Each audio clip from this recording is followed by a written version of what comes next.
All right, everybody, welcome back to Mission Daily. Listen, if you were listening to the show last time, let me tell you something. You're in for a treat. If you haven't listened to the show, why don't you go grab your favorite podcast player, go back one episode. This is your host, Albert Chow. I'm about to find out what Stephanie Postles was doing, waiting in line for erotic couples massage. We did not know it was erotic. Don't use the word erotic. Wait. Well, I'm leading into it. It's a couples massage. It's dark. She doesn't know what's going to happen. She's waiting in line with her partner, Jeremy. Let's find out what goes down. And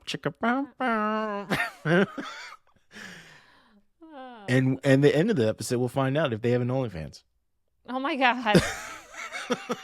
I read that dude's making $1.3 million a day. Yeah, I actually just read that someone was doing like foot content just with their feet, making like a lot of money every day. Yeah. Well, let's find out what happened. So we're waiting and they're like, it's going to be like 30-minute wait. And we're like, okay, well, what's inside there? Like, who's the facilitator? Like, I need some details. And Are you hearing sounds? No. But I'm such a control freak that I'm like, I need to know because there's 1,000 other things I can do on the fly right now. And I am signing up to wait 30 minutes. So we're like, fine. We go over to the bar. Like, there's a bunch of bars always around. We went and grabbed some drinks from this one camp that was giving out margaritas. And we come back, and the guy's like, it's ready. And we're like, okay. And at the same time, our friends show up. And they are friends of ours, but they're not that good. And they're like, can we hop on the list with you guys? We want to, do this too. And so they put their name on with us. And they bring us through, and I walk in, and everyone is just naked.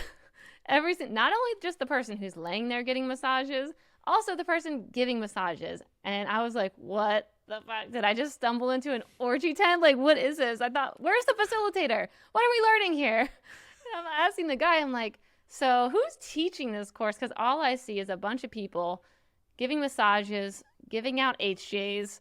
I don't really understand what kind of massage this is. And he's like, oh, no, it's just a space to just massage. And I'm like, but I don't know how to massage. I came here to learn how to massage. And he's like, no, we don't have a facilitator. We just have all the massage oils and massage tables, and you do whatever you want, and there's no rules. Just don't break anything. And I'm like, alrighty then.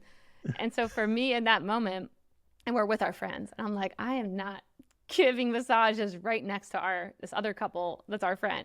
Nope, not doing it. And in that moment, what I realized, I was like, this is very edgy and weird for me. I do not like being surrounded by a bunch of people. I do not like seeing HJs happening right next to me. And I was like, and if I didn't think this is what was going to happen, normally I'd be like, nope, that's not what I thought it was. I'm out. And so instead I said, okay, I'm doing it. All right, I'm going to lean into this. And so Jeremy got naked. I got naked, gave massages right next to our friends. Yeah. And I was like, fine. And I leaned into it, and it was very edgy. Especially, I don't know if I would have cared as much because I didn't know anyone in there, but because our friends were with us, that's when I was like, this is interesting. Like, I've never gotten naked in front of our friends before. And of course, Jeremy and the other guy did not care. They're like, whatever. But like me and the other woman were like, oh my God, this is so uncomfortable.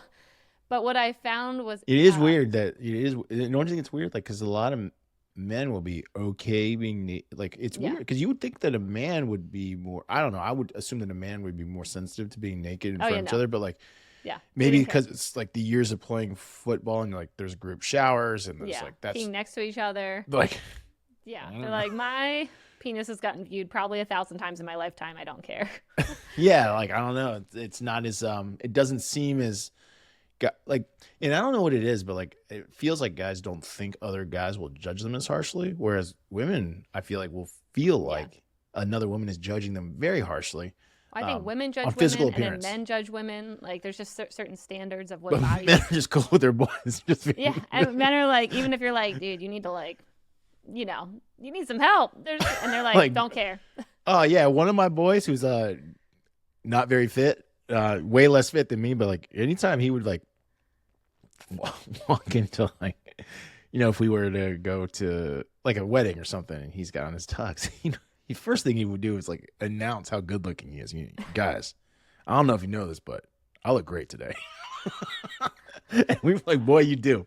Even though he's got like a size 44 waist, you know what I mean? Like, I You know admire that level of confidence. That's good. Yeah. It's like, guys, I mean, it's a problem, guys. You might lose your wives. Yeah, I definitely see that. And like just many men being like, yep, I look great. I don't care. And women being more self-conscious. But throughout that whole thing, one, it gets back to the story. Like walking away with that story with our friends and just telling it, it's just funny. It's hilarious of like, we literally stumbled into something so outside our comfort zones. We said, You're YOLO, kind of just red do right it. now. A little blushing. Me? Yeah. Let me see. Are you embarrassed? No, I think that's the camera. Look, it's my chest and my arm too. Oh, okay. I didn't know if you were like- really getting like embarrassed. You're all good. no. You're all good. I feel like now at this point, it really would take a lot to embarrass me. Maybe if I was sitting here naked on camera, I'd be embarrassed. Yeah. But so the story that came away with it was like hilarious. I mean, we came back and told our entire camp, and it was just a dinner time story that ended up being really funny. And then what I also noticed that in that thing where many people can just be like, that's just a weird like massage orgy tent. I don't really get what was happening in there. What came out of it for me was, while I was in it, I was like, can I stay focused on my partner in all the noise, in all the chaos and everything that's happening around me? Can I actually just have a connection with just him? And I thought like how much that applies to outside life too, of like, can I actually just focus on a person? Even though there's like 1,000 things pulling my way, can I just focus on my one kid at a time, even with all the noise? And so that was what I kind of leaned into there, which came out of it afterwards of like a beautiful realization that came from a naked massage tent. Well, if I were to self-assess myself, number one, I've never been in a situation like that. Could I keep focus? Depends. If everyone around me is ugly, then yes. If everyone's good looking, then probably gonna look. I mean, it's really hard to. I definitely looked. You gotta look to see. Are they ugly or not? Are they? Do I want to look? Do I like what? Yeah. And I'm thinking to myself, like, would I be self-conscious? Like, I think I would be, mainly because obviously, as a man, if you are aroused, that's clearly noticeable. Yeah, it definitely was noticeable. Yeah. You know what I mean? So it's like, do I or do I not want to be in that state around strangers? I've never been in that state. I mean, other than, like you said, in an intimate moment, like never in, like guys don't get aroused in group showers. Like, you know what I mean? Like it's not, it's not a sexy place. So it's like you're doing sexy things in front of random people. Like, I don't know. That's a great test. Like how much confidence do you have in yourself? I think and it's a line that a lot of people might not cross. Oh yeah. I also think what came out of it too was how much confidence do you have in your partner and your connection? Because when I started talking about this, what I noticed was some people in relationships, they're like, especially women, they're like, I would never let my man go into something like that. And it opened up so many interesting conversations and what I saw was a lot of women putting bumper pads around their man to prevent them from messing up. And so it turned into all these conversations around like, I don't put bumper pads at all around Jeremy. I let him go. Trust issues or whatever. Whatever you want. And like, it's up to you to decide your boundaries. And that means letting you go so far that like, if you have to, you'll hang yourself. And he knows I feel this way, but like, I'm never going to try and put a bumper pad around my man and be like, oh yeah, you can't be around two pretty women, or you can't be in this kind of scenario, or you can't, whatever. It's like, you should be able to I have so much trust and just like, let's see what you do. Let's see what choices you make. And a lot of my friends, and I know they'd be fine with sharing this because it was such a big conversation, they realize that they've never had any situations like this that they've ever put themselves into. And so they don't even know how they would react. They don't even know what their men would do in scenarios like this. So anyways, all that to say, I think it's interesting getting yourself in different scenarios outside your comfort zone. So then you can come back confidently and be like, I know how our relationship is. I know how my man, my partner, whoever it is, like I know how they react because I've seen them in scenarios when they've been around beautiful women, naked women, like just different experiences. And I see, what happens in our relationship and how they react to that. Well, I had a friend tell me once, which I do agree with, that a man is only as faithful as his opportunities. So what he was insinuating was like, if you're a musician or a celebrity or a rock star, the reality is you probably have to say no more often than like a regular Joe. Like, how often have I had to say no? Like 3 times in my life? But you don't even put yourself out in situations though. Like, that's what I'm saying is, do you even know if you put yourself out there more into scenarios that maybe you were in, I mean, like No, but I've been to like yourself. bars. I've been to bars. I've gone surfing by myself. I've had I was propositioned once, and I just said no. It was not hard to say no, but I don't know. Like how many times have I had to say no? Like I really haven't had. You think that amount of time sped up? I think it could be a slippery slope for you. I don't know. I think it would be. I think any man can be broken. Yeah, for sure. I think so. Women? Like why are men different than women? Well, I don't know what it's like to be a woman. I'm like, I get propositioned all the time. And I'm like, no. Well, I don't know what it's like. I don't know what it's like to be a woman. I don't know what it's like to be a woman. I'm like, why do men have a lesser ability to say no? Like, why is it all of a sudden, like, if you get propositioned too much on that 20th time, men can only handle so much. Whereas I'm like, I think about how many men try and like pick me up all the time. And even when they're really good looking, I'm still like, no. Like, no, that's different. All right. Like to like date or like. No, not to date. It's more. Yeah. Like, To if get I think physical. about like Burning Man, how many men out there like. You're in pretty like skimpy clothes, and they're like all trying to like come up, dance with you, like, hey, do you want to come back to dinner for my camp? Like, whatever. I don't know why. women. I don't think about from a woman. I'm sure a woman might have the same problem. I don't know. I'm just saying a man definitely has this problem. Now I want to put you out into a risky scenario and see how you perform. If you were my partner, I'd be like, let's put you over here and see what you do, Albert. And then what happens? Still choose me, Albert. But if you find them, see, that's the thing though, is like you've planted the failure. It won't help you at all. So then what? It's not planting a failure. If you plant me in a failure. Then if you plant me in a failure and I fail, and then you're like, oh, see, you failed. Now I'm leaving you. It's like, why? You put me in a terrible situation. You put me? Oh my gosh. I didn't put myself there. I didn't want to go to the. Wow. Yeah, I mean, like if you left to my own devices, I'm fine. We gotta tell. You can tell Jen. Yeah, I was saying, you gotta tell Jenda. She apparently has to keep you in a little padded room. Can't believe in too risky of a scenario, you have to stay in your padded room. Oh man, yeah. I don't know. I think I might fail the test. Now we know. At least you're honest with yourself. Just how it is. Oh, let's hope that okay, well, anyways, if Jen's listening, you and I can talk after the fact. I'm here for support, emotional support. We might need to find you a new man if Albert fails. So yeah, like if a million attractive, I mean, that's hyperbole, but still that's what you're thinking about. It's like, how many times would I say no? Like 1 million times? 2 million times? 3 million times? I mean, I'm sure every man's got like, all right, this is good. Let's. Yeah. Well, I also think though that Jen does not put you. She doesn't even watch out. Like you do go on trips by yourself. You do all. Yeah, she's not concerned. She's not concerned. So what I'm thinking of is there's a lot of women who are constantly concerned about what their man's looking at, thinking, whatever. And that's kind of what I see sometimes. Is like those are the women where I'm like, put your man in the scenarios, let him go into those. I mean, I remember last year at Burning Man, Jeremy wanted to go out all night. He wanted to like go out to the sunrise or whatever, see the sunrise, and I was like, hell no, I'm not going out tonight. I'm really tired. I actually don't want to stay up all night long. Yeah. And so it was him and his friend David and these two other women who I actually didn't even really know at all. They wanted to go out too. And so the four of them, I mean, he said, hey, I'm going to go out. Do you want to go out too? And I was like, no. And so the four of them went off all night long. And one of my other women friends was like, what? You just let your man go out all night with two women that you don't even know? And I was like, yeah.